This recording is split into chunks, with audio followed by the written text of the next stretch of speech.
I'm going to record this so that if anybody has questions, they can go back on it. So what we're talking about are parallel circuits. So what we're building off of is the series circuit. So in series, what were the major factors of a series circuit?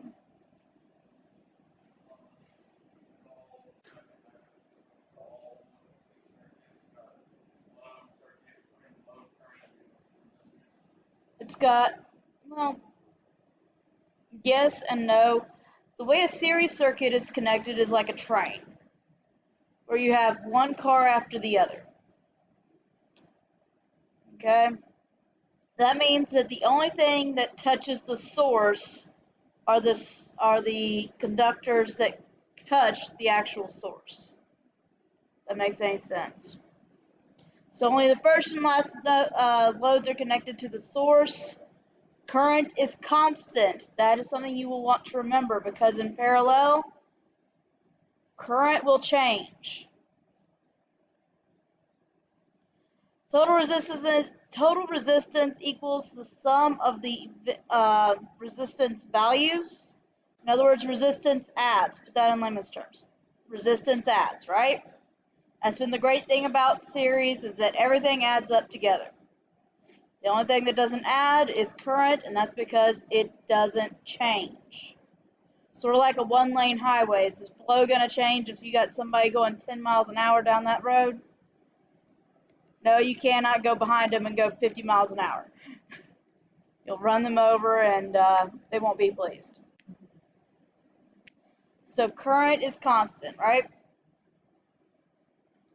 It is also known as a voltage divider because each resistor drops its own voltage proportional to its size relative to the circuit's resistance. In other words, the biggest resistor will drop the most voltage, the smallest resistor will drop the least. Does that make sense? And y'all have to excuse me, my allergies are kicked in right now.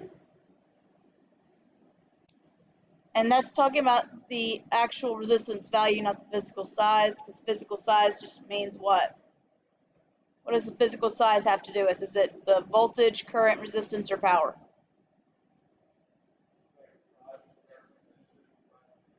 Or the individual size of the resistor. That determines power.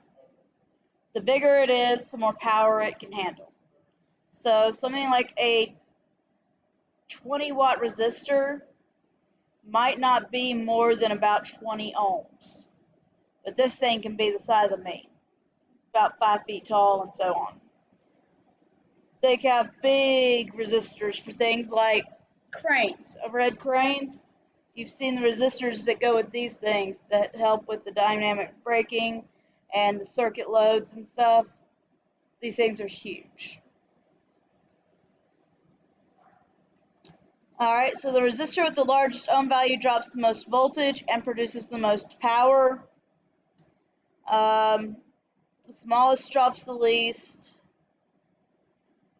Resistance adds and voltage adds to total resistance and total voltage.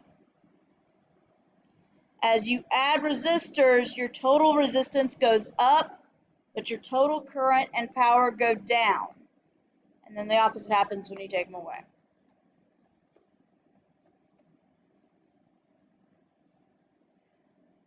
Now, some funny things happen when you put resistors in parallel.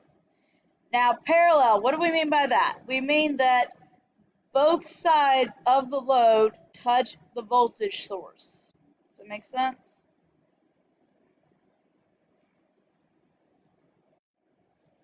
Both sides of whatever you're wiring up are going to touch the voltage source.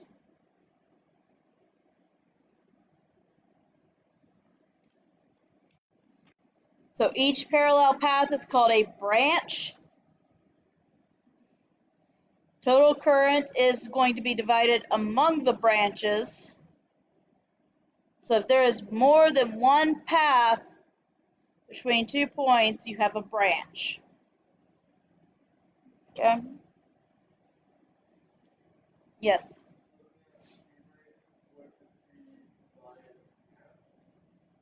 No. because if that only works if the resistor is about, okay, so question was that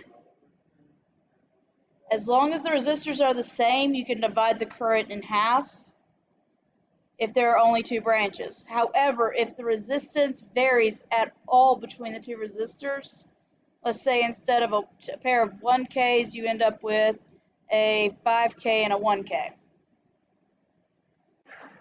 The 1K is going to suck away more current than the 5K. We'll talk about that more here in a minute. But yeah, you've kind of got the idea of it. It's going to cut the current. Basically, if series circuits are a one-lane highway, whereby you get behind somebody going 10 miles an hour, you're not going any faster. This is a mega freeway, whereby every branch you open, it's not like a side road, it's like a new lane. So,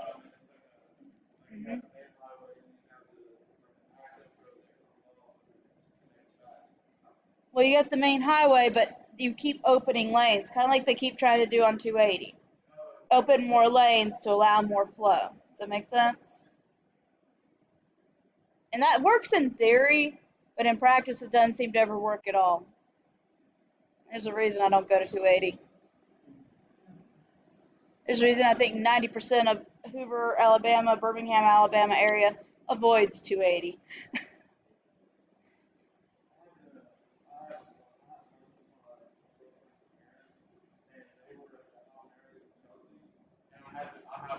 I work at Vans in the mall. I had to go right to work, so I had to come all the way up through Chelsea on 280, all the way up through past Grandview Medical in the middle of like the lunch rush, like 1, 2 p.m. I thought I was never gonna make it because like right here, the Grandview was on the left, and you know how it's like 2 lane on each side. I was stuck in between Grandview and the interstate to get to the Galleria. I was like, Jesus. That's why I take back roads every chance I get. I don't take 280 unless it's short stints down 280. There are about 5 million back roads I have now become familiar with that avoid 280 for the most part. But yeah, so if resistors in series are a single lane road, resistors in parallel mean that we've now got multiple lanes open and everybody's going what they can.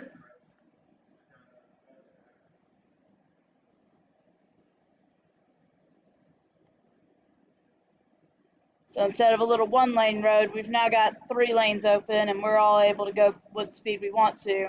You got the slow lane, you got the medium lane, and then you got the fast lane where everybody acts like a crazy person.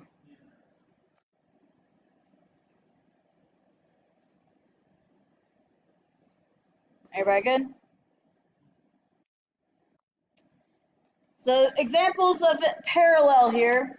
So as you notice, each one is connected back across the power supply.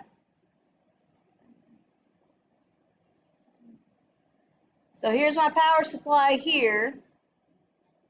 Power supply here.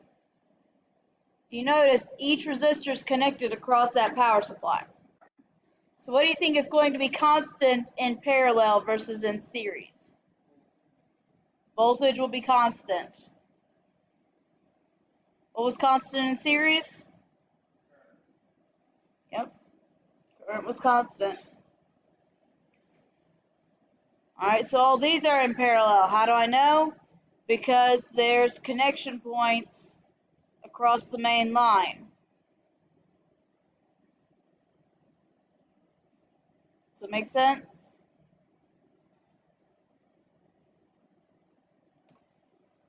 So what do y'all think? Are these in parallel? Easiest way, I've got my plus, positive and negative, so I can then trace. So I've got this line, it goes to here, goes to here, comes all the way to the end. What now? Well, then the positive starts there, and it has its own road. They never cross. You don't have them connected one to another. If this was in series, which I would expect to see, besides my mouse dot, there it is.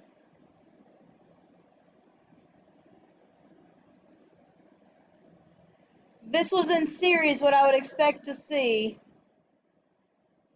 is connection from one to the next, and out. Right? But instead, each resistor is connected, both sides of the resistor are connected to both sides of the resistor next to it. Does that make sense?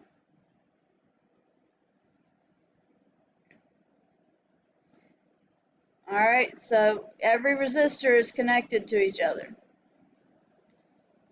Both sides of the resistor are connected to the resistors next to it. If I was to make these in parallel, there's about several different ways I could do it, but the easiest would just to be go straight across.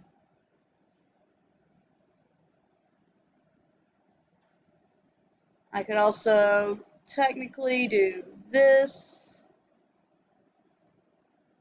Just kind of depending upon how you want to wire it up. Same thing for this one. You can. What is the whole thing about parallel is that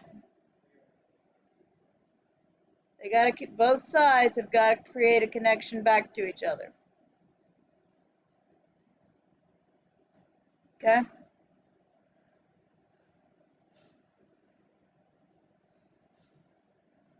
Alright, so voltage in parallel.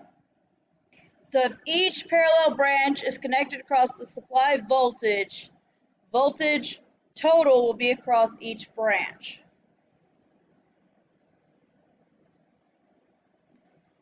Okay?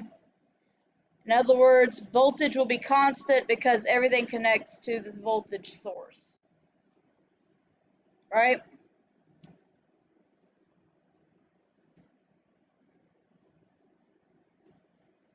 Everything will connect to the voltage source, thus everything has source voltage. There's a different way to say that.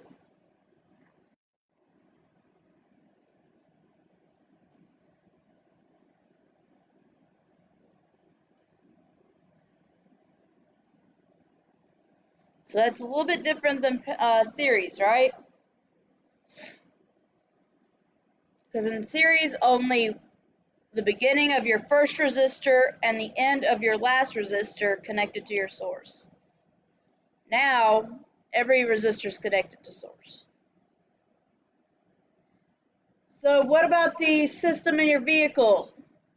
How is the electrical system in your vehicle wired? Well, so your headlights are 12 volts, your radio's 12 volts, tail lights, your battery produces 12 volts, so it is wired in parallel. Because think about it, we don't have a separate voltage source anywhere else in the car, right? What creates voltage in your car mainly comes from that battery. Which, by the way, if you didn't know, your battery is charged by your alternator. That's why if your alternator goes dead, it will not charge your battery, thus your car will not start. By the way, your alternator, is that AC or DC power? It is AC. Yep. Oh.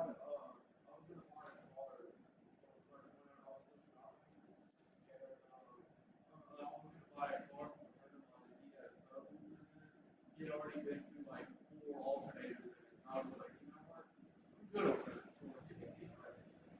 So, yeah, that's what I was saying. I was like, Alternators are a pain to replace. yeah, so I was like, if you've already been through 4 of them, then what's the point of me buying? I'm not gonna have to be the one to put it in. Exactly. I was like, bro, like you obviously don't know how to wire something to anything. I would be real careful with something like an alternator. They're a pain to replace and they're hard to work with sometimes. So here's a basic vehicle diagram. So everything goes back to source. If you've ever taken, or if you ever get around to taking motor controls, what this is called is a ladder diagram, showing you where everything connects back to your voltage source. So you have your positive source on one side, your negative source or ground on the other. I'm just going to call it the common point here. And everything connects across these two lines. Everything connects across these two lines. Okay, that's why the 12 volts works the way it does. So what about your, wherever you decide to lay your head, how about that? All right, so your home, your apartment, your townhouse, wherever you decide, wherever it is you lay your head, how is it wired? I can guarantee it's in parallel.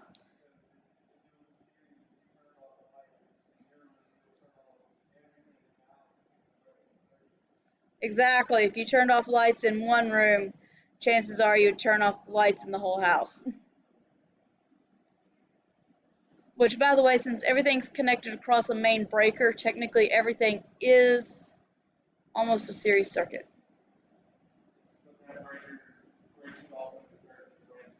Yep. That's actually, if you really think about it, it's all done in series parallel.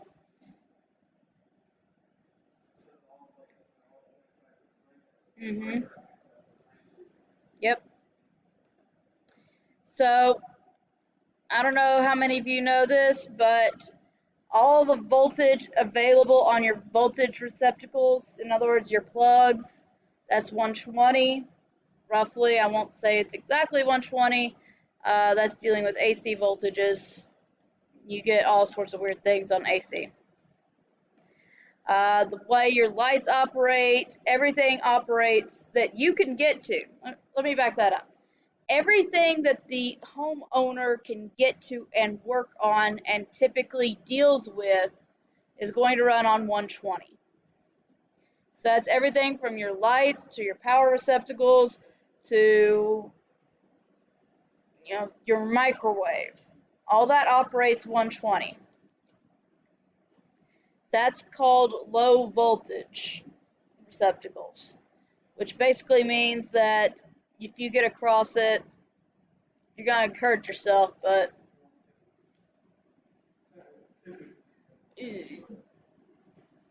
it's more common to be able to get access to it. How about that? Versus high voltage receptacles, which that's going to run your hot water heater, it's going to run your washer and dryer, your fridge, your stove. These are either supremely hardwired. By hardwired, I mean that if you go in there and try and mess with the wiring on it, you can't. Or they have a very specific looking plug type that you can't mistake for any other plug type. Okay? So what I mean by that is that it's typically a very different looking plug. Typically it's still three-pronged, but the prongs are like circular in shape. You believe me, you know when it's a 240 or above. Generally, though, some of that is actually, instead of plugging it in, some of it's hardwired. Why? Because you don't exactly want the homeowner accessing it. Talk about your liability insurance. National Electrical Manufacturer Association, or NEMA. Your typical plug that you see every day are these guys right here. Which, this right here, what is this plug for? It's for your ground. What does your ground do?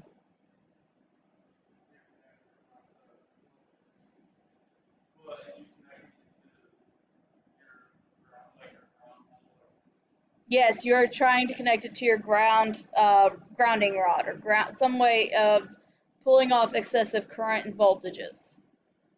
Not every plug has a ground at this point. There's still a lot of plugs that are only 2 prongs. That third prong, though, is for things like something like a Dremel, things like that.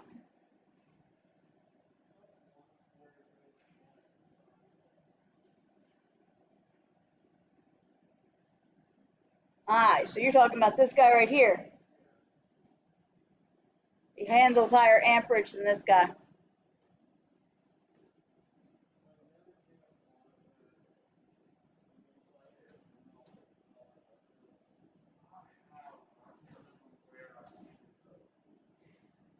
They're not an overly common thing. Again, it's being able to handle higher current, handle a different kind of resistance.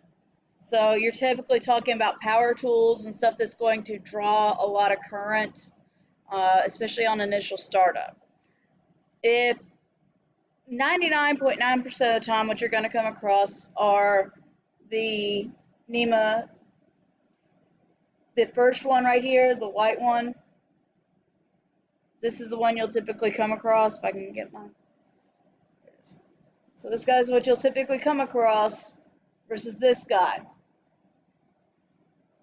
But then again, it also, again, depends on the application.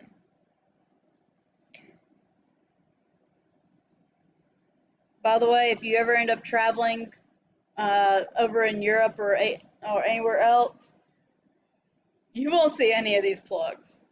Their standards are different than ours, mainly because they do a different voltage setup.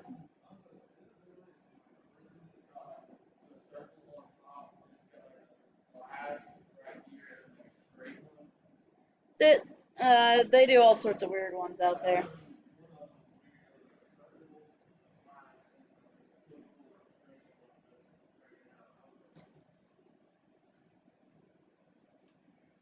It definitely makes things interesting because you can't use our plugins for anything over there, so you have to buy an adapter.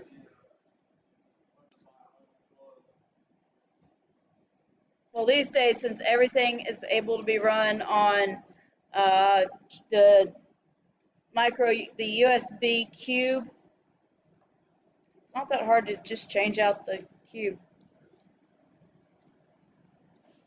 So this is your very basic residential wiring, excluding the fact that this is no longer a fuse for the most part. It's a what? It's a breaker. Why? Because fuses typically got people in a lot of trouble. Fuses are not something you want homeowners having access to because homeowners typically don't really pay attention to what they've got. Huh? Yeah. You generally have at minimum 2 lines. Most of the time you've got 3. You have a hot, a neutral, and a ground. That's how most houses are wired these days. You still have some throwbacks to other types, but it is 99.9% wired this way. Especially all the new ones. New ones have a third wire called the grounding wire, and that just helps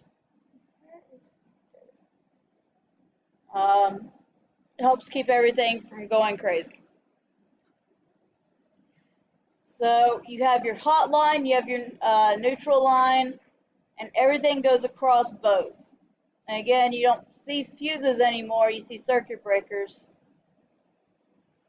Unless you're dealing with something like a trailer or something. Those might still have fuses, but for the most part, I think they're all on breaker too. Mainly because it would really stink to be out in the woods camping. You pop a fuse. That would really stink. Because there is no way you're going to be able to get to a hardware store, like midnight just to go get a fuse. I think that's kind of why we've moved to circuit breakers. It's just that much easier. Just go in, pop the breaker back over, and you're ready to go again. So what would be the voltage across each resistor here, guys? Give me 25. Why? Because they are in parallel, and that is my voltage. All right. So if I have 25 volts across each of these, what is my current? It will not be 1 amp.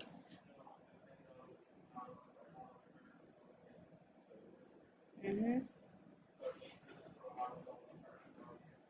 not like in series has its own voltage value, but Now everything's going to have its own current value.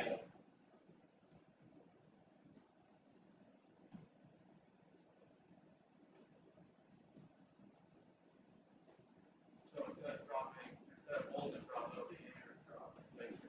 Yep.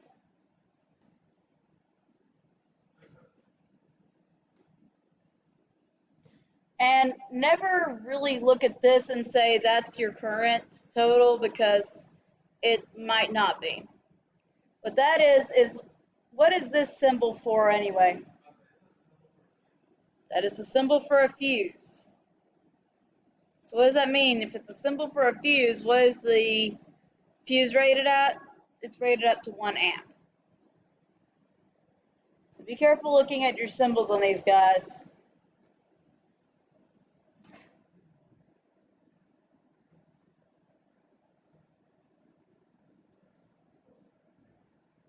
Alright, so where I put my voltage down, what is my current at R1 if I have 25 volts and 1.8 kiloohms worth of resistance?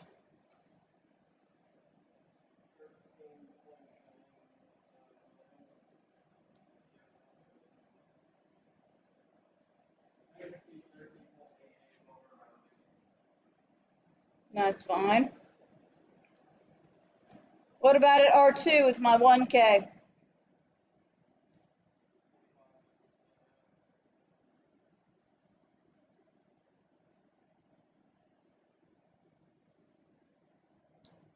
All right, at R3 and 4, since they're exactly the same, do you think they're going to have the same current?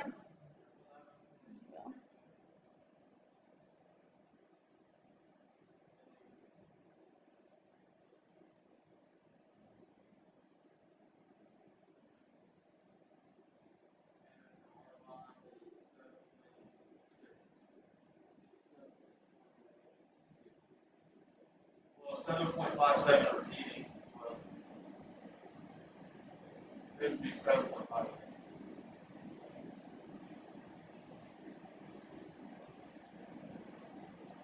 All right.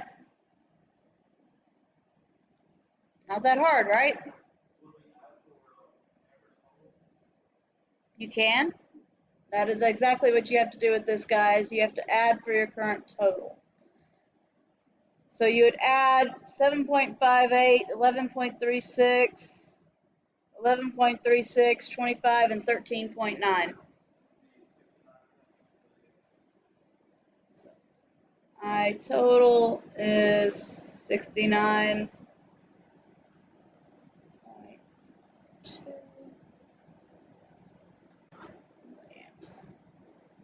So not unlike solving for a series, the only real difference is you're not given your current for a constant, you're given your voltage as a constant.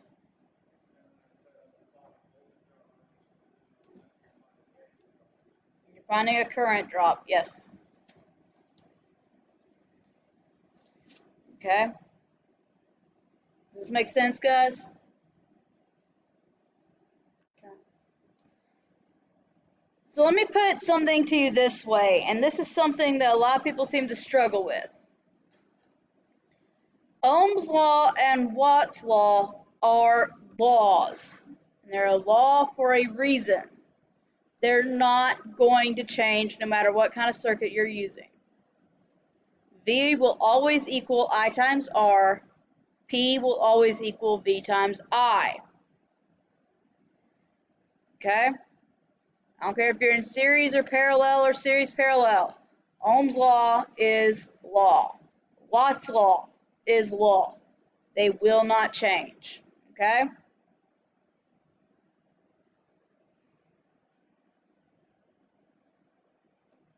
The other thing that will not change, and this is something, again, a lot of people seem to have problems with, and that is that power will always add. And truthfully, if you think about it, the power company is not going to let you get away with trying to deduct from your power bill. So power will always add. Everything you turn, every light you turn on, everything you plug up, power will add up. Does that make sense?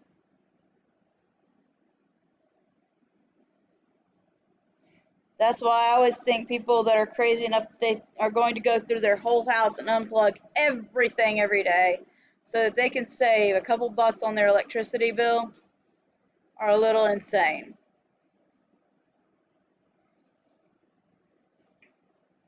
Heck, if you really don't want to go through all the trouble, you can just go flip the main breaker for your house. That'll save you. The only problem with that is it'll cut off your fridge and everything else, and any food you have in your refrigerator will spoil. So it's a catch-22 question. Honestly, the plug that you use to charge your phone, leaving it in, will not consume nearly the amount of power that your refrigerator will consume in one day, especially if it's an older refrigerator that's not very efficient. So, power will always add no matter what. Really just can't escape it.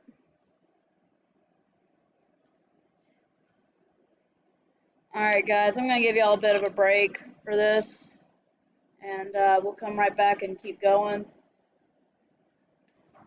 So, the formulas that are not going to change are the power formula, Ohm's law, and Watt's law. Power will always add, Ohm's law will always be Ohm's law, and Watt's law will always be Watt's law. If you remember, we had Kirchhoff's voltage law. What was that stating?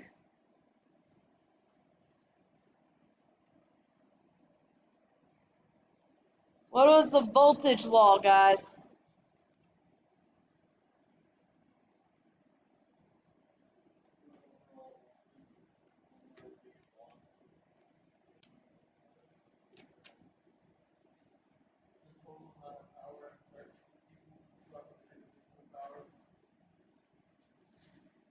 Kirchhoff's voltage law essentially says voltage in equals voltage out.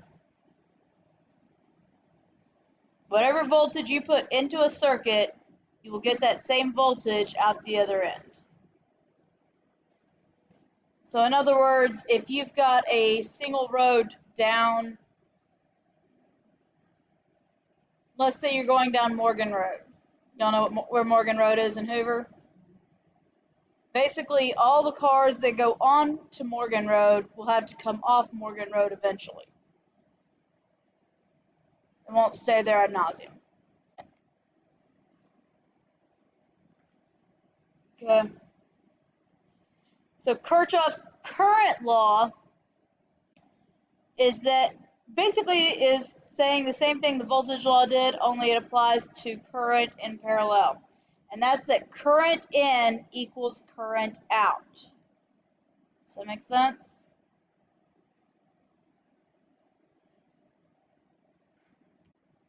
So total current must equal to the sum of the individual branch currents. Basically, your current will drop across each part of your circuit until total current in equals total current out. Does that make sense?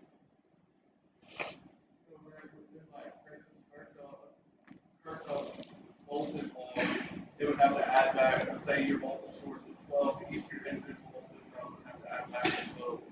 Yes. Same thing, instead of voltage, it'd be current, say if your current was like 10 milliamps, each individual current that dropped across each individual resistor would have to add back to 10 milliamps. Yes. Means your current will add to your total current, just like your voltage in series added to total voltage. They all have to add back together. What goes in must come out.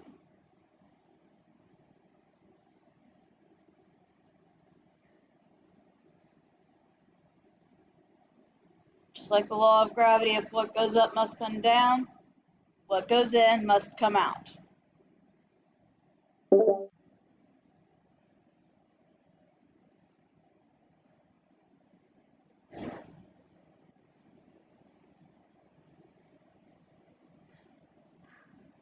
Okay? Simplest way I can put this is that what goes in must come out. Okay? So what goes into any one junction must come out. So if I have, we'll say, 50 milliamps here, and here I've got, we'll say 10, here I've got 30. What have I got here? 10. What goes in must come out.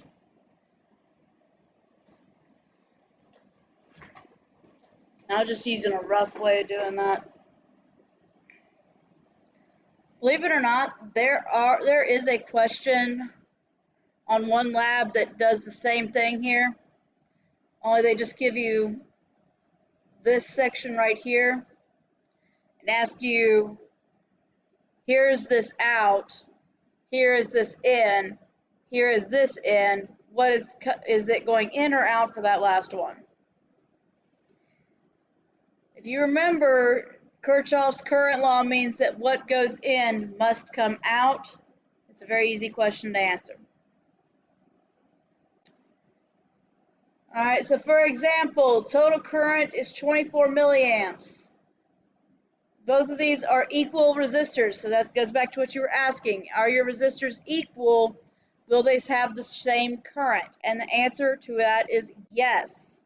If they are equal resistors, they will have equal current. However, if those resistors are not equal, then your current will not be equal. So don't use that as your rule of thumb. The only time that applies is when both resistors are of the same resistance value. Does that make sense? So in other words, I can't pair a 3K with a 2K and expect them to have the same resistance and current. Okay?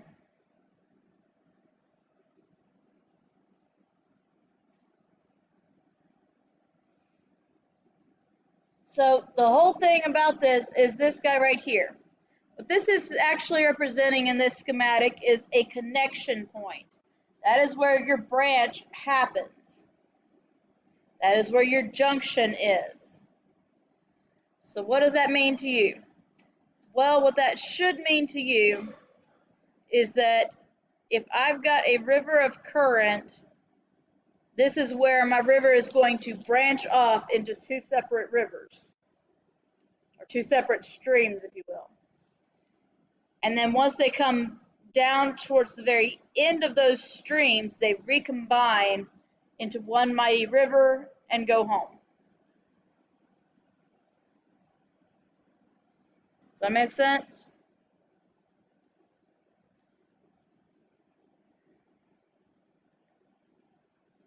All right.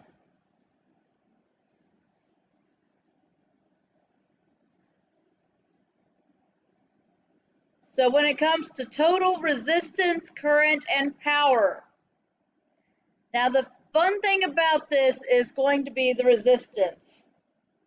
Who knows how to take a reciprocal? Flip the number. So as resistors are connected in parallel, total resistance of the circuit decreases, total current and power increase. That only applies for the total. Let me put it to you this way. Each branch has the same voltage no matter what, right? Whether I'm putting resistors in, taking them out, the voltage of each branch will remain the same. Each branch's resistance will not change. It will remain the same. So each branch current will not change. The only thing that changes is the total. Okay? I'm saying this with all this emphasis because you would not believe how many people have a hard time with this concept. Because in series, any change to a series circuit affects the individual components, yeah? But in parallel, it just affects the total circuit. Does that make sense? Okay. So when you're adding loads into a parallel circuit, your power is going up and your current is going up and your resistance is actually decreasing. As you're taking loads away, your current is going down, your power is going down because your resistance is going up. Does that make sense?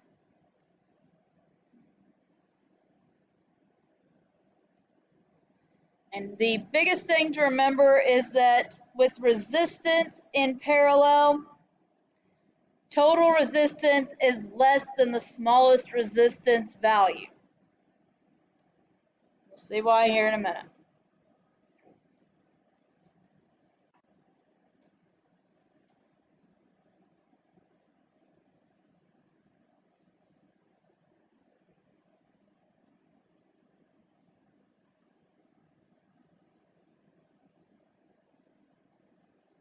Give you just a minute to write this down and then we'll move on.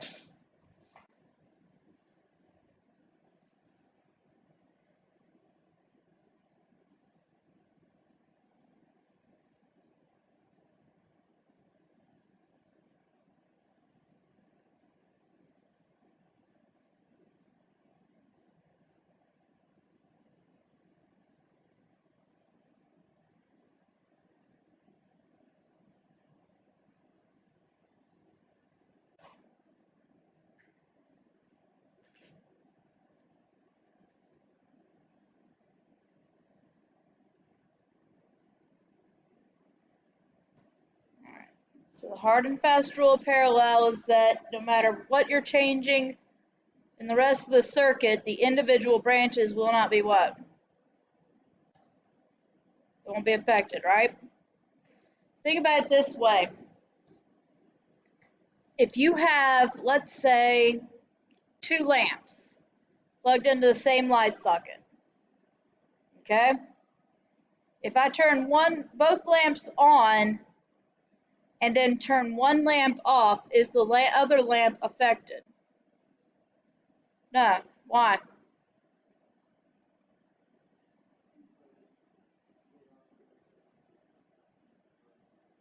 Because they're in parallel. Essentially, think of parallel as isolating each component.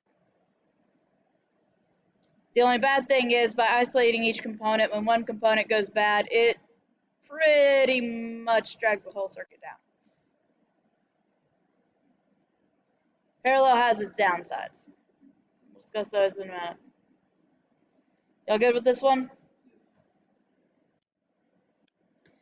So y'all know what the reciprocal is. It's the opposite of, it's taking whatever number and putting it over 1. So if you remember back from intro, the reciprocal of resistance is called conductance.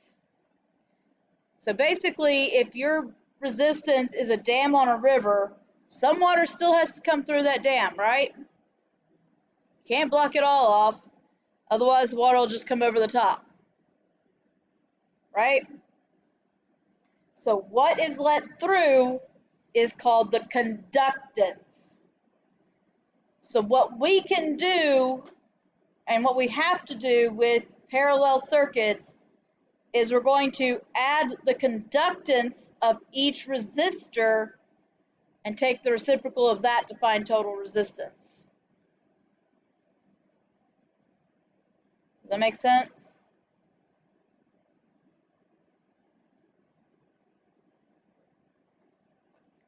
This is why the more loads you add on a circuit, the more likely you are to pop your circuit breaker.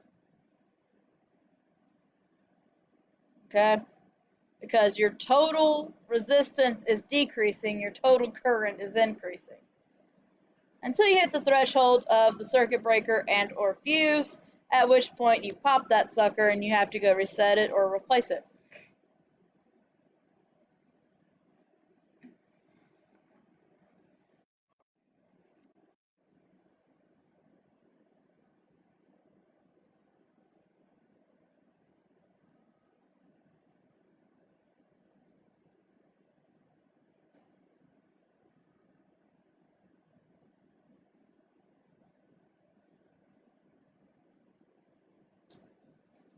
All right, everybody good? Okay.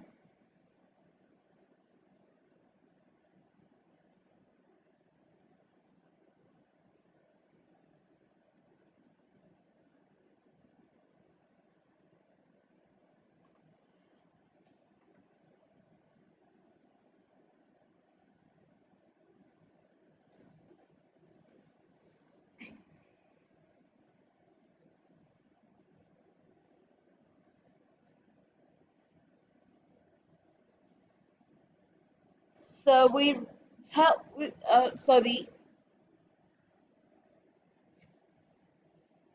the mathematical representation of conductance is G. Why they chose G, I don't know. And believe me, if people have asked me that, and I could not tell you for the life of me. Somebody thought they were smart and decided to play alphabet soup. So G, or the conductance of resistance, is the inverse of resistance. G is equal to 1 over R. R is equal to 1 over G.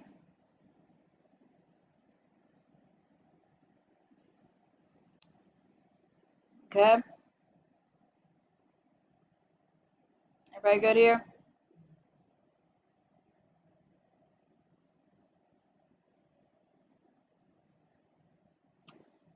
So calculating total conductance. The easier way to do this are these. Basically, yes. Adding all your reciprocals and finding the reciprocal. Another way to write this would be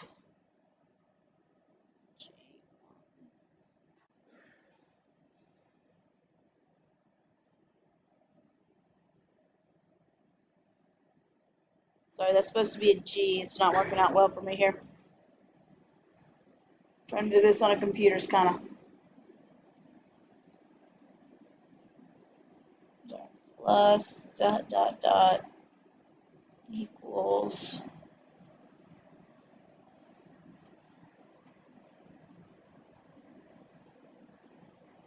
easier way to write it. G1 plus G2 plus G3 plus whatever. Then you inverse your G total to get your total resistance. Does that make sense? Just a bit of a different way to write it.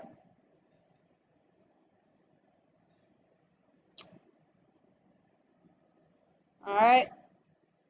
So solving for RT. A couple different ways you can write this. Again, this is the part where this gets really interesting to handle. So the traditional way to write this is the inverse of whatever amount of resistors you've got to inverse all of them. Then you add those inverses up to your total inverse, your total conductance, and then you inverse your total conductance to get your total resistance. Sounds like fun, right?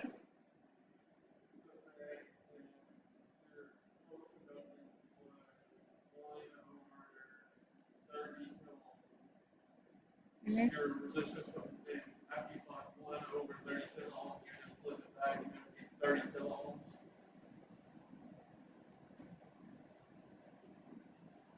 Is that basically what you're saying? Yes, but it goes a little deeper than that. All right. It's not really as simple as that. Yeah. All right, everybody good with this for a second? All right, so I'm going to skip the series circuit. We just did that. All right.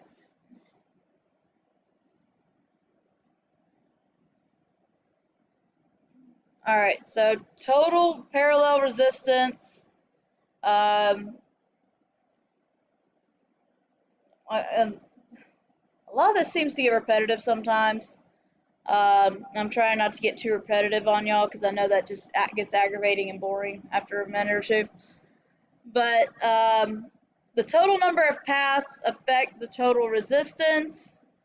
The more resistors you connect in parallel increases current and decreases resistance because they are what proportional. What kind of proportionality do we have between current and resistance?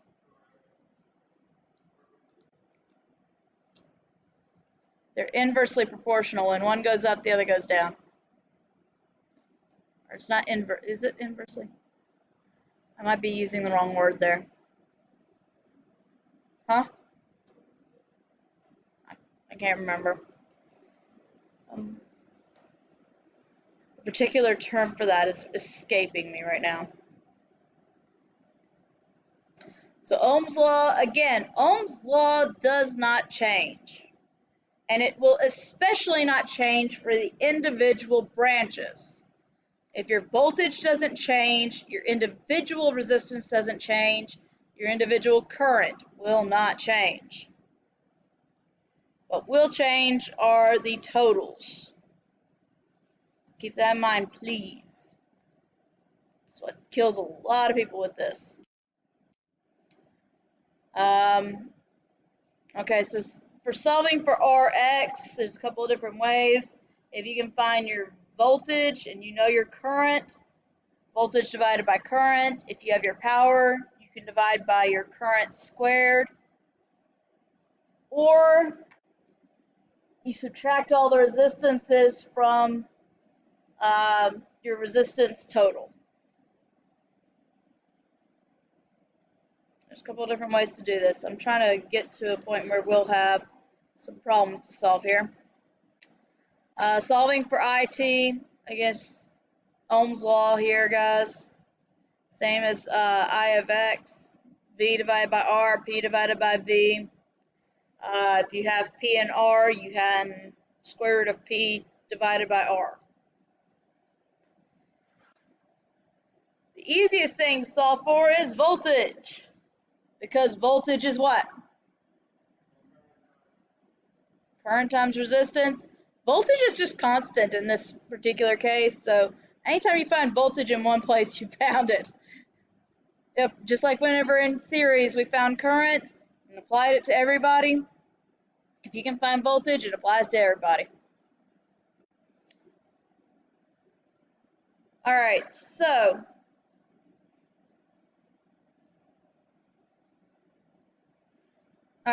looking at this particular one, just to kind of go over how you would find RT. And there is an easy way you could do this. I'll go over both ways. So the easiest way to do it would be to find your individual currents to get your total current and then solve from there. The other way you can do it is you would find the inverse of your 1K, which is what?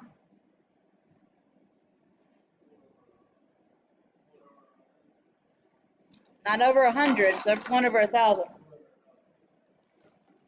So, all Where's my calculator? So if you take your calculator, you do actually have to find the inverse here. So 1,000, there's a couple of different keys you can use. You can say 1 divided by 1,000. So most ones have an actual inverse key. It's x to the negative 1, 1 over x, what have you. And you should get 1 millisiemen. Okay? That look familiar? And then we go for the 5K, which should give you 200 microsiemens. So when I add these together, so that's 0.0012, and inverse them, my RT calculated should be 833.3 ohms.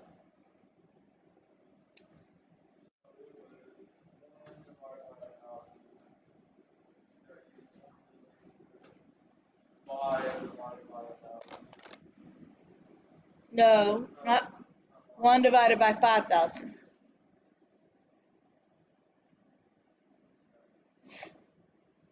Then you add these two together and take the inverse.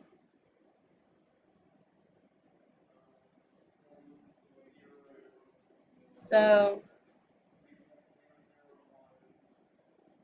it would be 0.0012.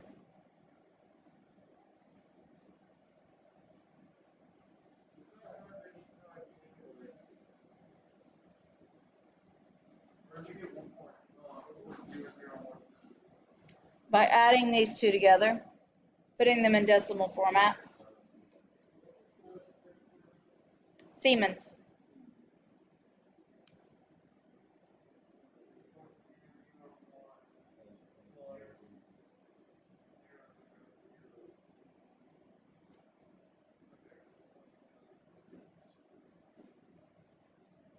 Okay. And you said do the inverse, which was, how'd you find the inverse again? It would be 0.0012, 1 divided by 0.0012.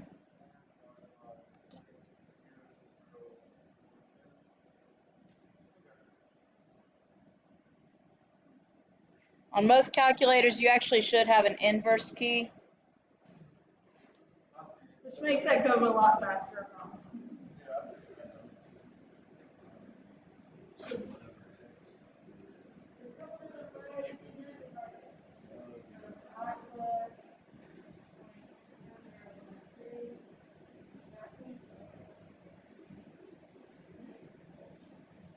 Inverse key saves time. All right, so inverse key saves time.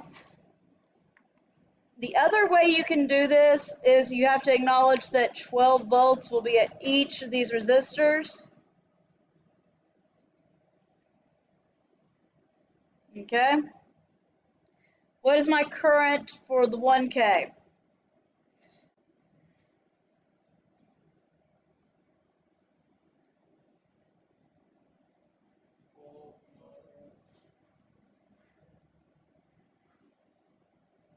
And for the 5K?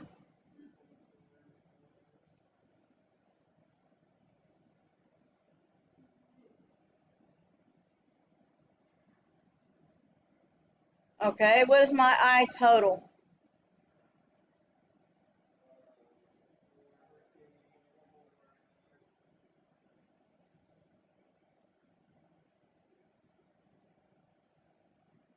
Now then, in your calculators, take 12 volts divided by 14.4 milliamps. What does that give you?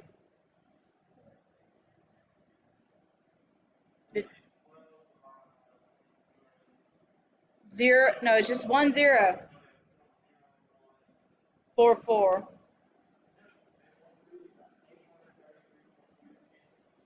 Okay?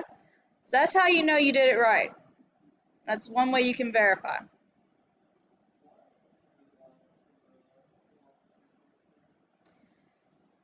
Because as you add the loads in, you're decreasing the resistance. It's the way parallel works. I'll put it to you a different way. So let's say I added another 1K into this.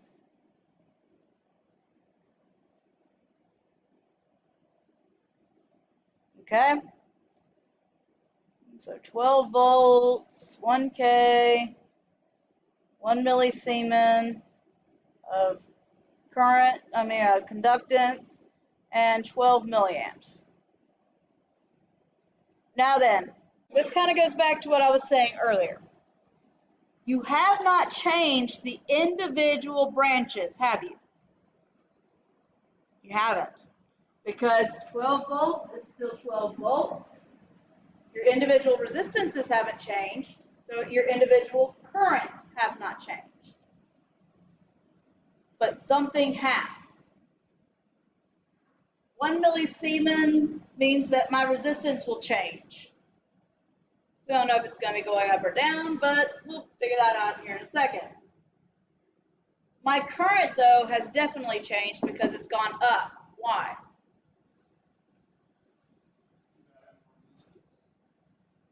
I added another branch, but that added more current. Okay? Because whenever we start looking at, so instead of 1.2 millisiemens, I now have 2.2.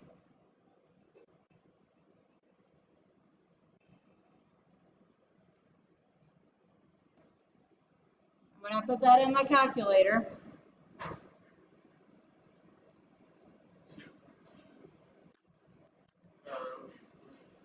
0.002.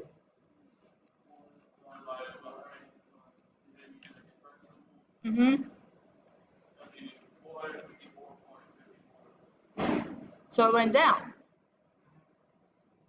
My current went up, my resistance went down by the adding of one resistor.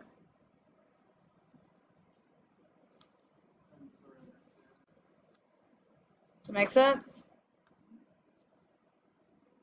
So by adding this one resistor, it did not affect the branches. These guys did not change, right? My totals changed, right? Exactly.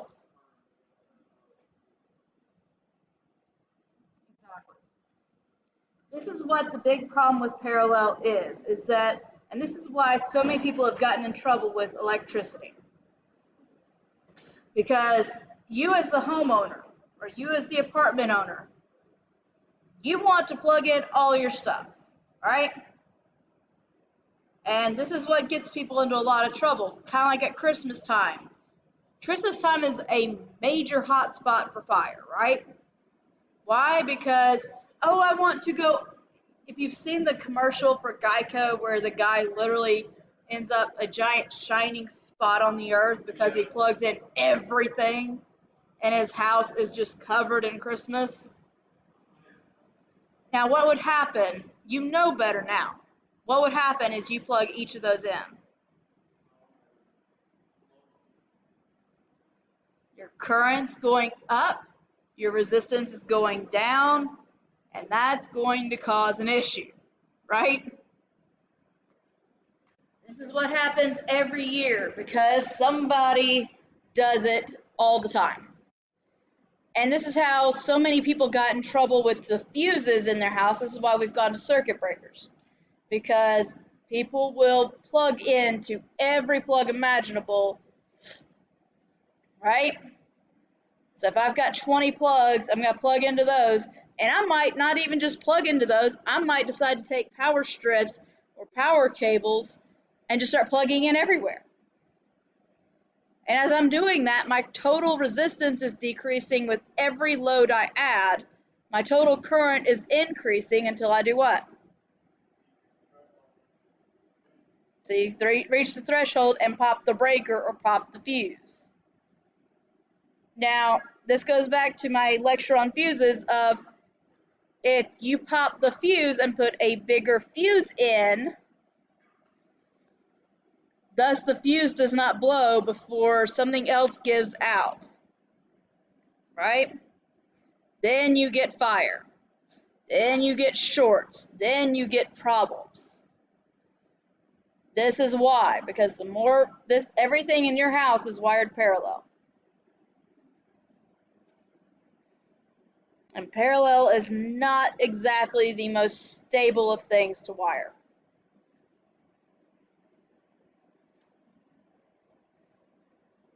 It's very efficient, it works very well, it makes sure that everything gets the voltage it needs. However, we'll talk about the faults that can occur with parallel. Did that kind of answer your question as to why all that happens? Okay. I figured that might, just because it's sometimes easier instead of to explain it to show it. It makes things a little bit different. So just to have this on here so y'all have it for posterity.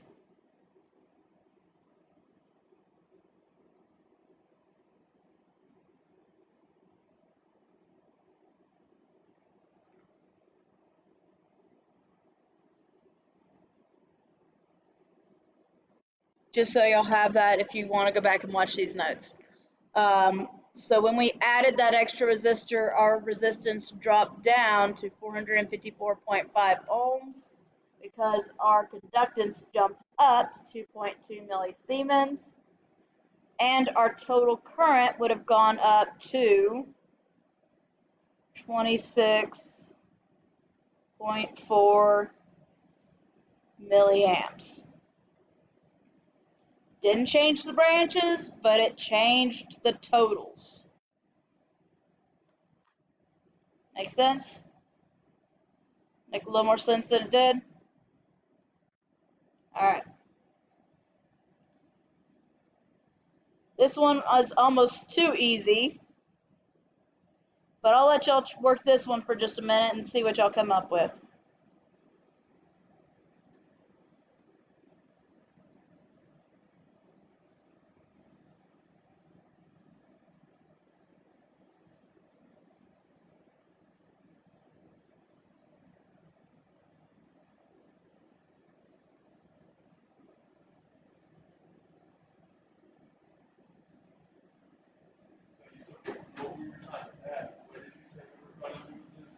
So you need to find your total resistance. You need to find your total current. You need to find your branch currents. We'll leave it at that. Power is a good thing to find, but power will always add. Okay? So everything you add in parallel, just like everything you added in series, causes your total power to increase. The only way to decrease said power consumption is to take loads away.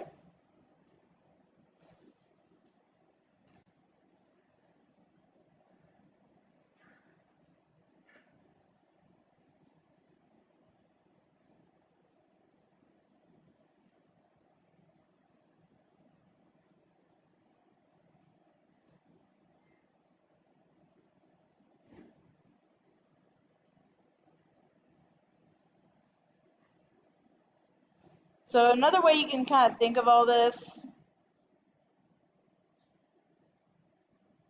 just a bit of a different way to look at it, is the more lanes you open, like I said, this is all theoretically, really, because we all know better. Theoretically, the more lanes you open on some place like 280, the more traffic should what? Should decrease. The more speed you should be able to pick up down 280, right? Again, that's theoretical.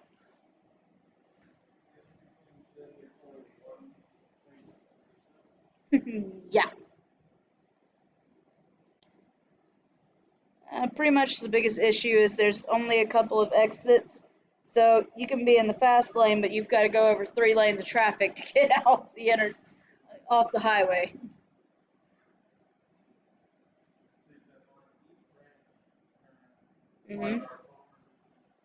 And total current.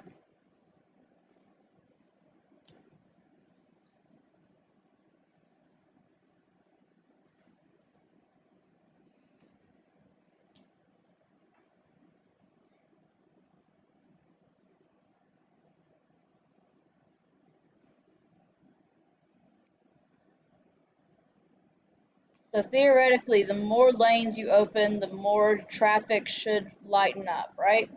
Because the more current you can move. Good example is in China, they have this, it's like 10 or 20 lanes, but then it all condenses down into 2 lanes. Yeah. And there's just a massive model. I'm talking about like 20 lanes of traffic all the way across, and then you just see it just slowly just do that. Just slowly just boom. And I bet the traffic there is.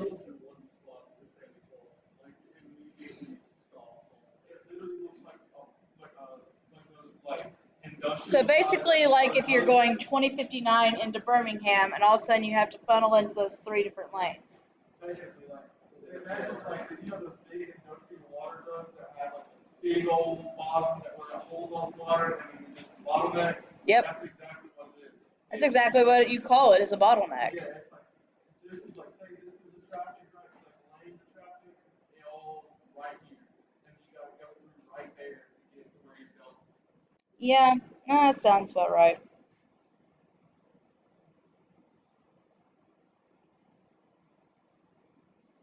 That's why traffic is so ridiculous sometimes, is people don't, everything works in theory, but in practice, not so much.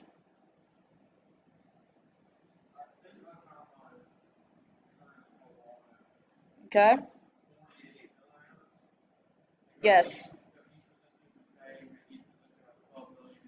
Mm-hmm. Yep. Yep.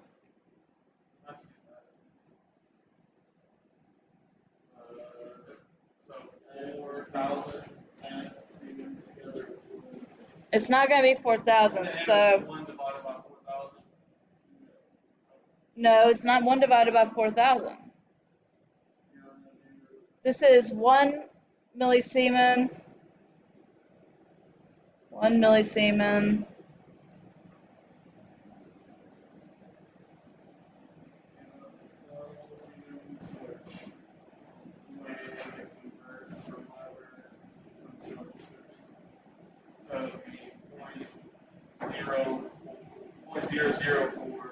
Inversed, yes.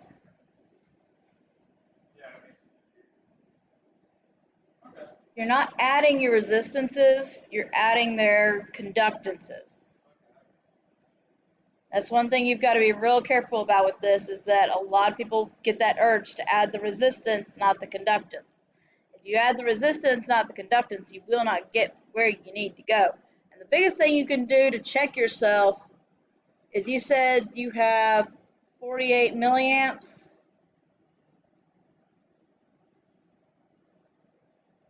Sorry, this is really sloppy. So you have 12 volts, 48 milliamps, so 12 divided by 0.048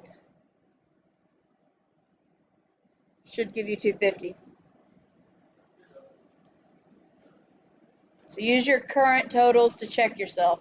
It should be within the ballpark. Now, you might be a couple of decimals off, and that is perfectly fine to me, because that is going to happen.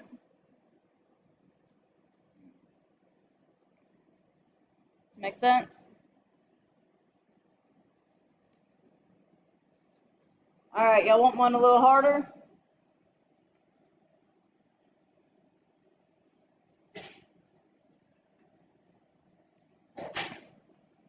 I'll let y'all work one just a little bit harder here, and then we'll kind of figure it all out together. What's the very first thing you should do? Just like when what you did with series circuits, what do you need to do? Well, the very first thing I would personally do is distribute that voltage.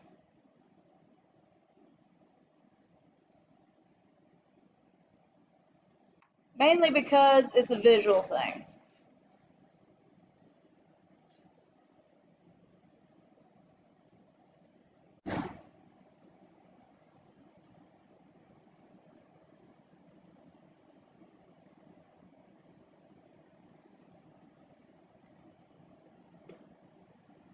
You go ahead and distribute your voltage just like you would go ahead and distribute current if you could.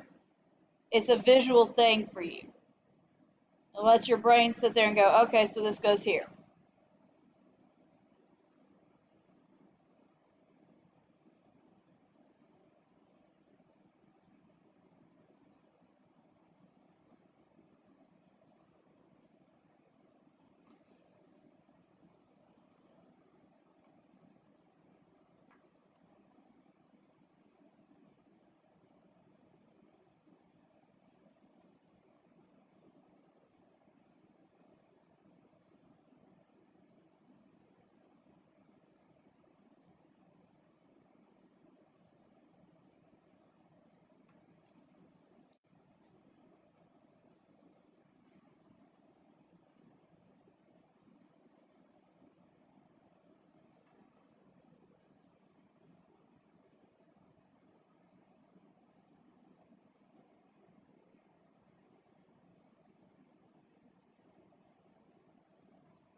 Does everybody agree with that? It's 77.5, 77.05. And we just leave it at 77 milliamps.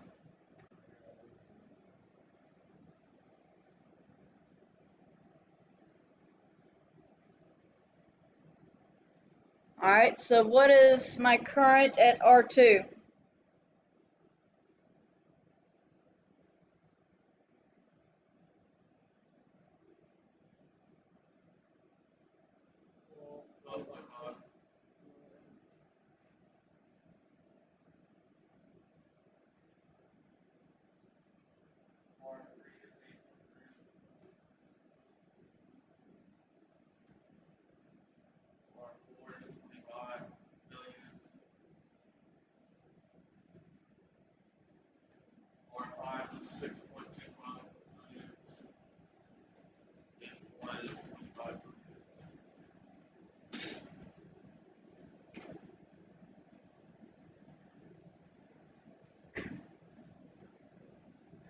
Okay.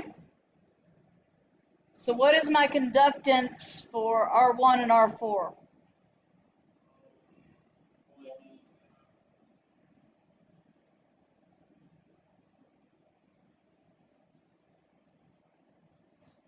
What is my conductance for R5?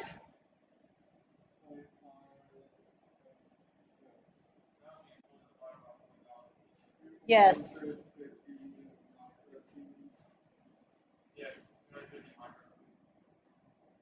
R3? No, 333 microsiemens.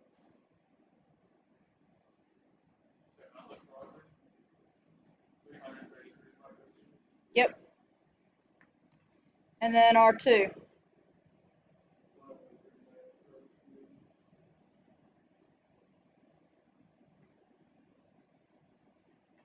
Which leaves, what is my conductance total? We'll say GT.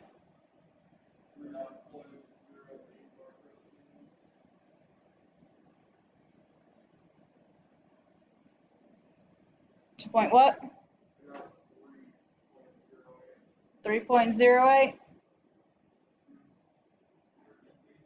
750.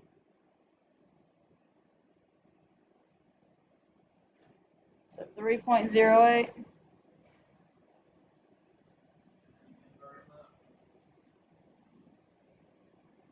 Yes. That'd be 324.7 milli.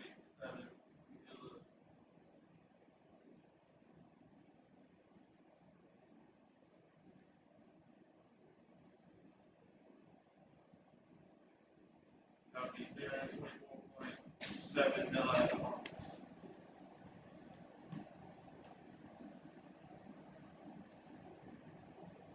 No, I did that wrong. That would be 0.0308, right? 0.0308. I'm just going to round this out.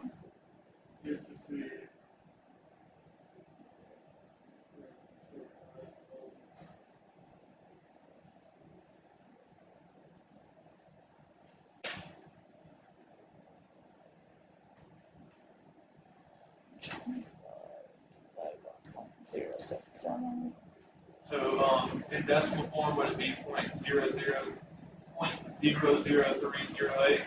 Yes. Okay. Because I got 324.67, which rounds up to 300. Yeah, fix to say I rounded up to the, because if you get in behind the decimal, you're going to end up with all sorts of weird things that start occurring. That's why we call it the approximate resistance total. It's not going to be the exact one, because if you did the exact one, it'd be like trying to find the exact end of pi. You could end up trying to go after that sucker forever, and you're never going to find the end of it. By the way, people still have not come up with the final ending of pi. I think they're out to like 1 million numbers now, and they still have not found the end of it. Yeah, it's gotten quite out there these days. So power in parallel is the same as power in series, the same as power in a simple circuit. It adds. You still have I squared R, V squared R. Power can add up, or you have V times I.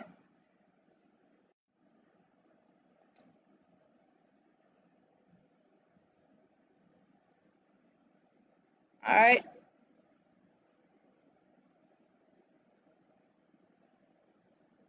So let's do a couple more practice problems, just to make sure y'all are real comfortable with this.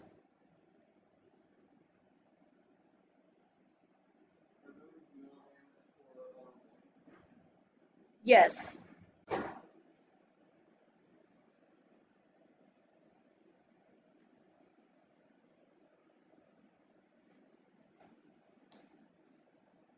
We're going to go through these problems real quick, and then we're going to talk about troubleshooting. We got 3 problems left here, guys, and then we'll talk about troubleshooting, a couple other minor things, and then we'll be done with this chapter.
All right, so what's my voltage total?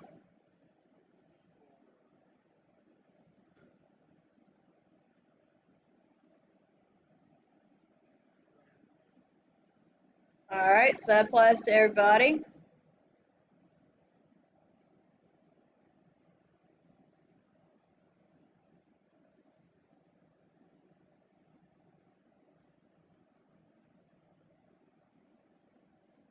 All right, so what is my current at R1 is 8 milliamps. At R2, it's what?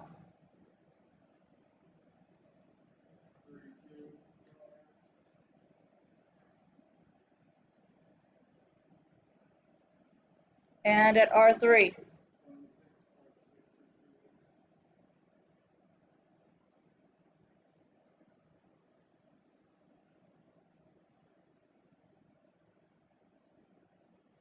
Okay. So my current total is what?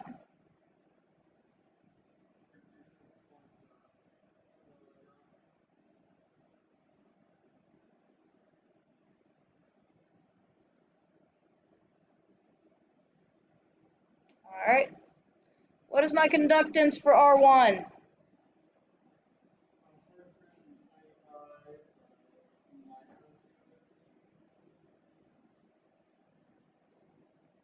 For R2?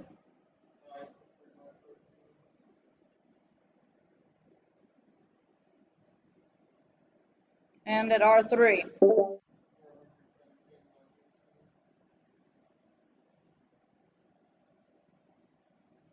Anybody agree? Everybody agree so far? So GT, so total conductance is equal to what?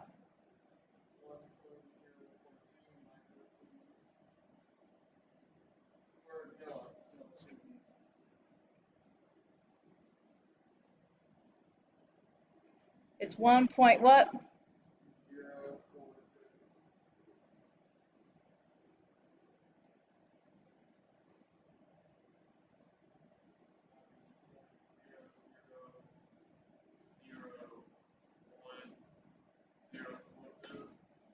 Point 0.001042. Yes.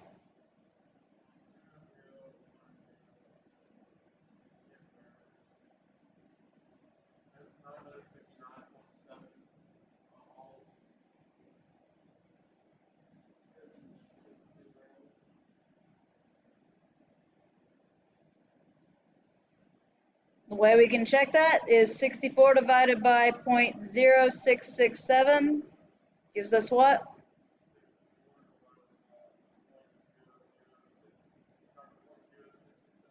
Yes. Well, it's a little bit less. It's 959.52, but So 959-ish.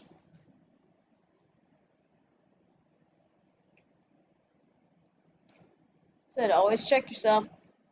This one we just have the currents. So we've got to find the resistances and then we've got to find total resistance.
So what do y'all think? Y'all pretty close to what, how far off are we?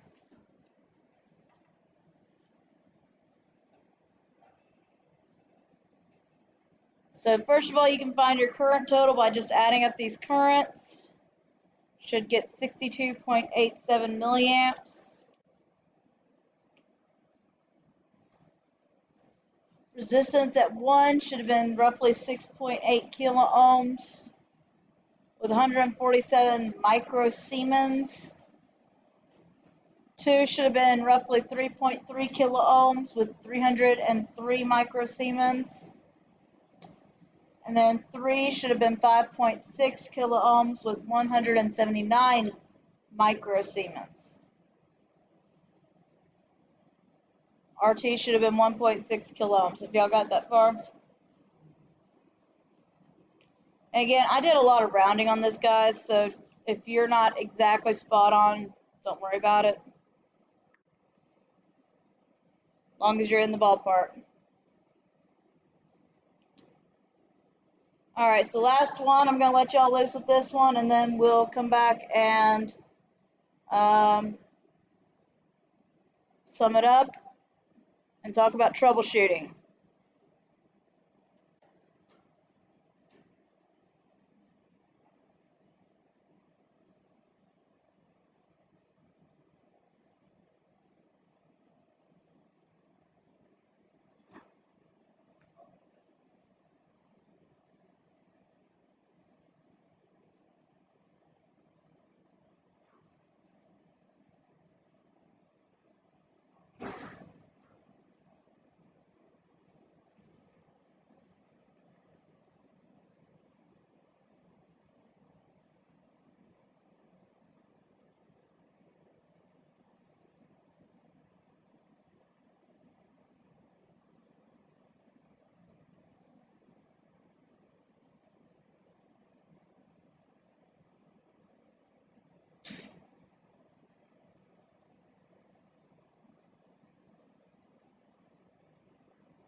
right, so what is, are y'all done? What is voltage total? Okay. So you would have had 100 times 0.025, and it should have been 2.5 volts, yes.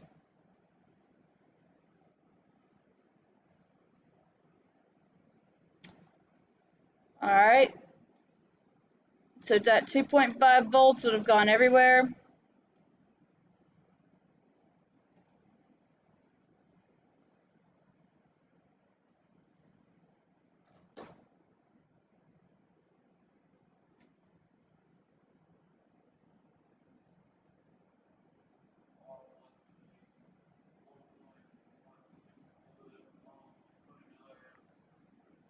So 4.61.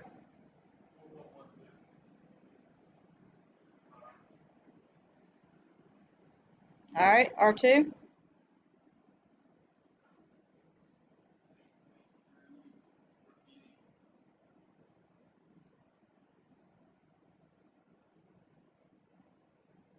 R3.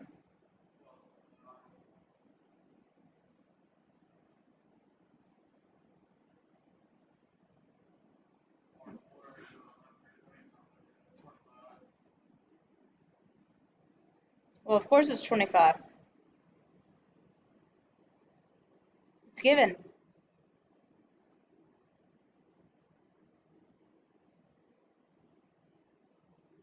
All right. So now we've got our voltage, we've got our current, except for R5. Let's go ahead and do the thing we all dread. What is the inverse of 25? GT. 40 millisiemens. So what is my conductance for R1?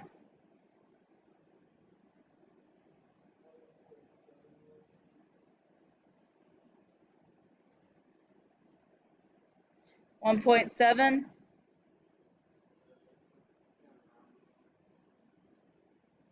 R2.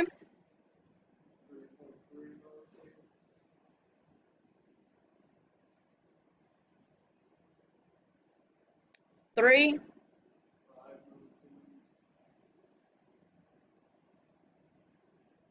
4.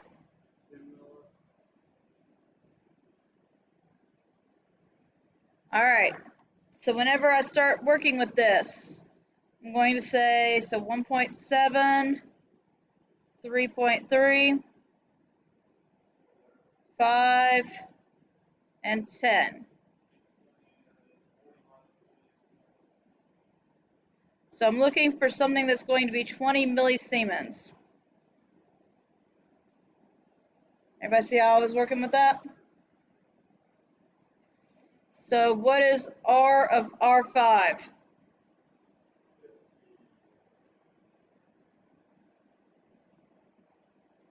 50 ohms, everybody agree? All right, so you see how to work with that, right? Because that one would have been tough. I will not say any other way. So we've got RT, GT, VT. We need one last thing, and that is IT. And we need I for R5.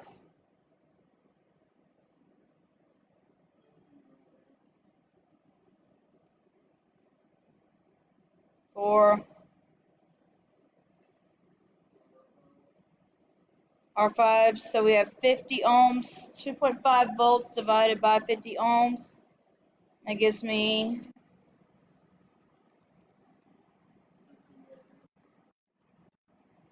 50 milliamps, yes.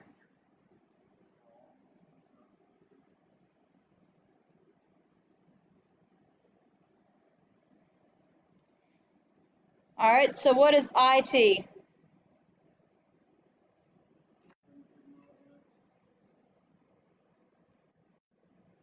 $100 milliamps.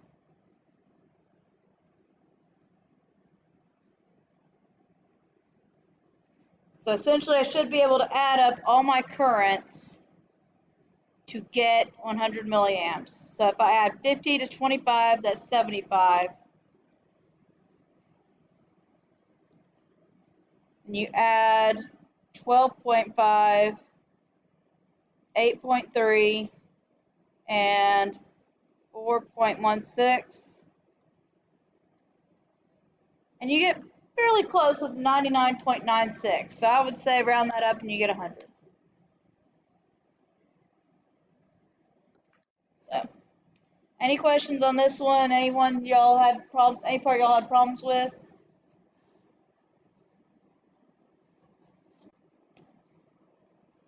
All right, let's talk about troubleshooting. Now, troubleshooting for this is probably one of the hardest things you can do because it's really hard to find one specific branch to track down sometimes. But that's kind of what we're here to do and what we're here to learn. So if you have an open branch, so what is an open?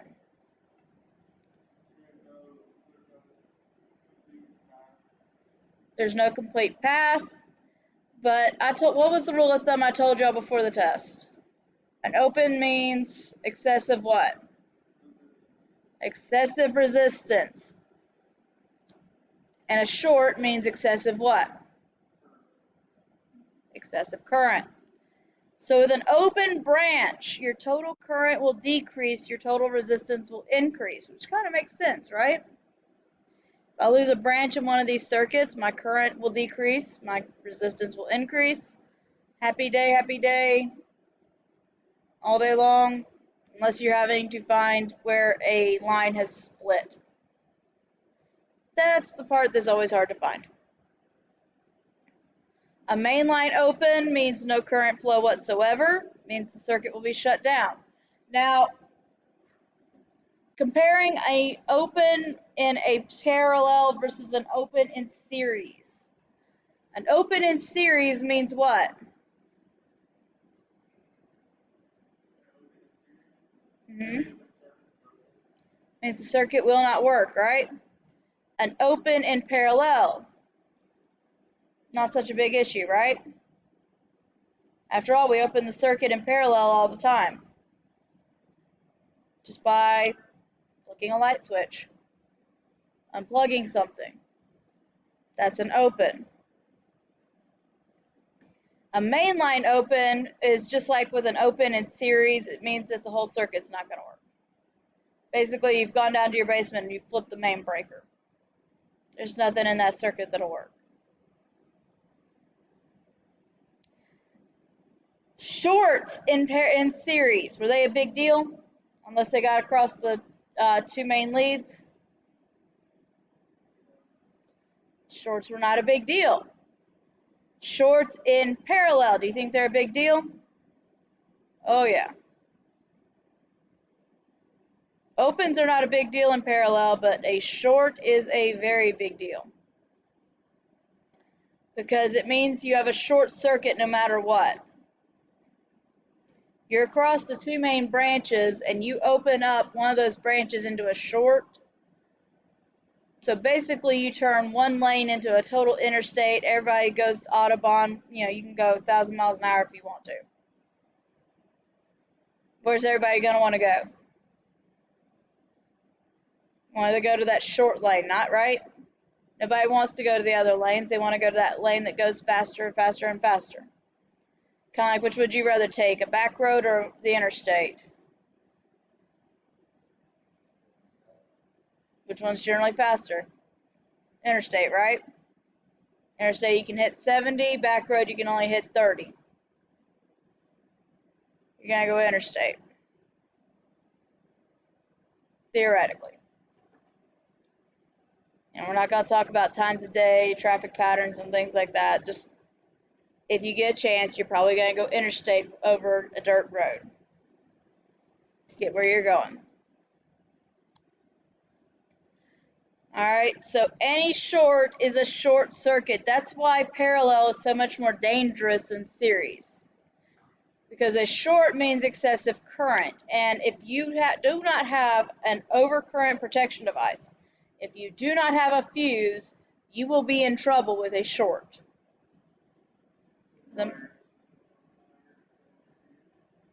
You can potentially catch things on fire, yes. That's probably the worst aspect of this is you can cause fire, you can cause damage.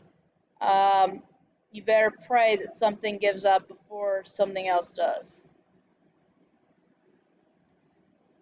I can give you an example, and this is just how scary this can be. I've got a couple of examples now.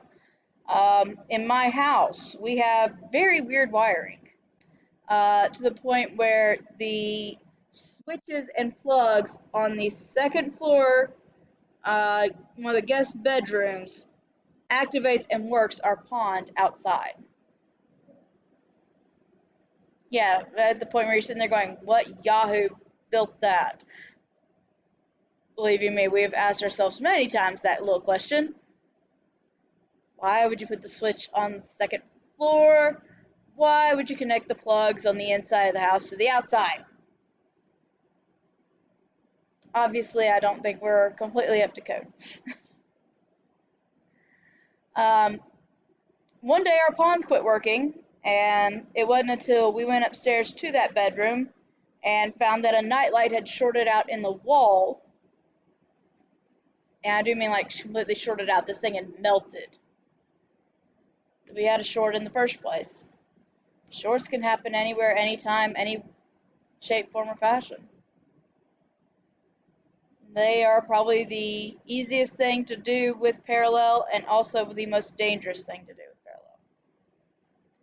It's something to be really wary of. It's something to be watching what you're doing. If you're having a breaker that continually trips every time you turn around, then you might need to check your loads because you might have a problem. It is not the opportunity to go get a bigger circuit breaker. It is not the opportunity to go do something weird. Check what you've got because you never know what's going to be happening. All right? Shorts are one of those things that you don't always see, but it will bite you in the end. Okay? Short anything and you got a short circuit. What would this be? It would be a main line open, yep. That means that you're not going to have any power in your circuit. Basically, you go cut off a circuit breaker, that's what this does. Or if you put a fuse and the fuse blows, that's what this does.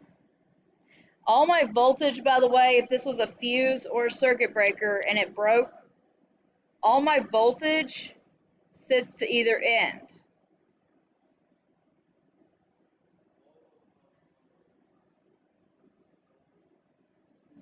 It's going to be across the open.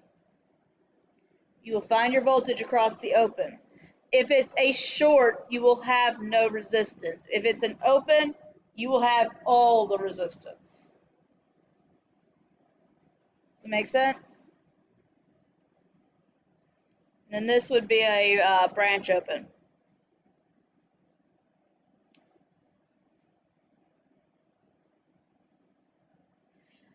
All right, so the very simplest terms. This is a current divider. You could probably tell that, right? Since we're dividing current. So just like you had the series circuit, which was a voltage divider, you now have a current divider. That's because current entering a junction divides into the branches. Total current divides among the parallel resistors into branch currents. So here is the current divider formula. I would suggest writing it down. You will be using it in the future. And that is that your current of whatever you're trying to find is equal to your resistance total divided by that particular resistor multiplied by the current total.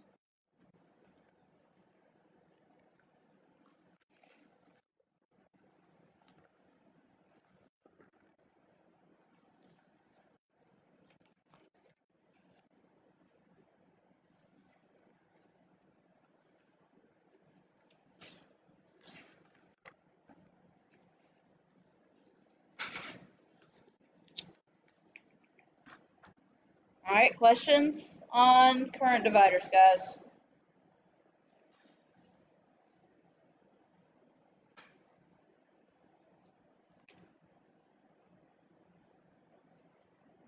All right. So to summarize, resistors are connected across the same 2 points, more than one path for current to flow. The voltage across all branches is the same, and total resistance is less than the lowest branch resistance. Okay, total current in has to equal total current out. I can't say that any other way. Yeah.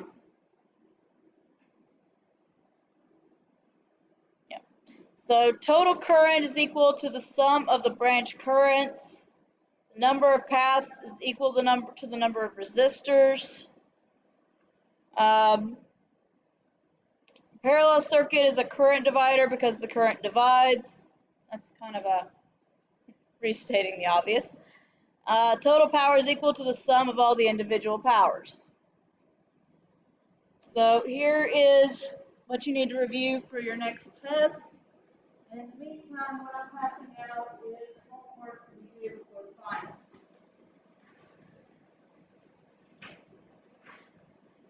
We'll do some more worksheet work on Wednesday.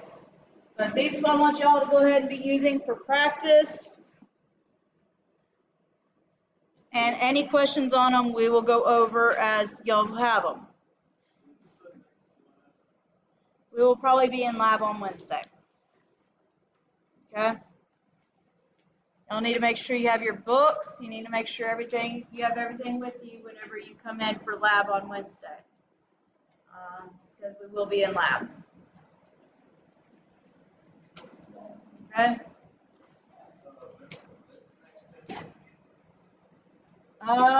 Probably